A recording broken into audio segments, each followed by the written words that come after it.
Hey everyone, it's Scott here with your daily property update. So today I want to talk about something which is actually impacting property prices and also impacting housing affordability, because the big issue that we've got in Australia is housing supply, and what we actually do need to get rents under control and to actually get rents to be affordable and to ensure that we've got entry-level property which first home buyers and people getting started on the property ladder can actually afford to get into, is we need to build and construct more property.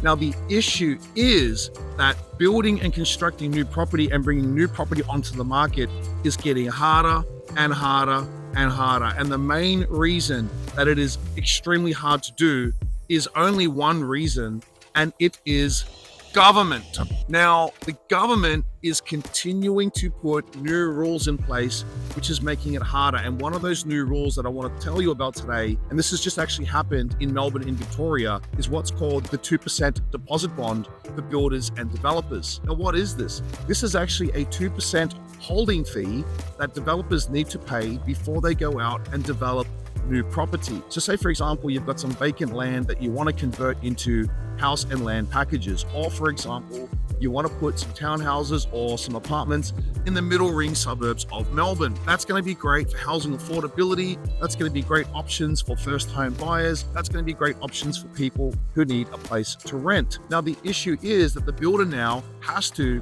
fork up 2% of the value of the development up front and pay that as a deposit to the state government. So why do they have to do this? They have to do this because the government wants that deposit bond, that in case the developer fails to pay something, in case the developer does something wrong, let's say they damage roads or do anything like that, they've got that 2% deposit there, which the government can then take the costs and expenses of any issues or any mistakes from that 2%. Now, that does sound like a good thing, but the problem is that bringing a new development to the market costs a lot of money.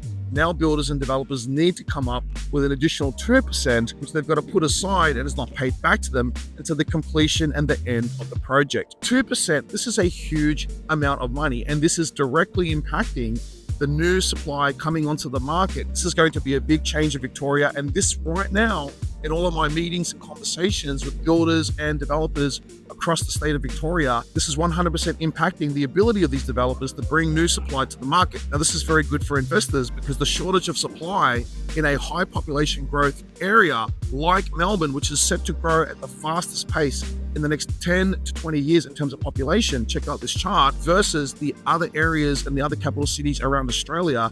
If you've got that huge population growth and you've got more rules, more government red tape, more fees and charges, more taxes, which are holding back the ability for new housing to come onto the market, this is going to lead to increased property prices. So this is very, very, very good for investors. This also impacts rents because this means less rental stock on the market, which means rent also will increase. So is this good for society? Well, low housing supply is not good for society. We need more affordable housing for our population, for our working families. We also have an aging population and many people have been left off the property ladder. They need affordable options for places to live and stay. I'll put the link below for more information about this change. So guys, this is your daily property update. Make sure to hit the like button and subscribe for more updates like this so that you can be a property insider and get all the latest updates on the economy and property from me each and every day. So guys, leave a comment and let me know how you feel about this change.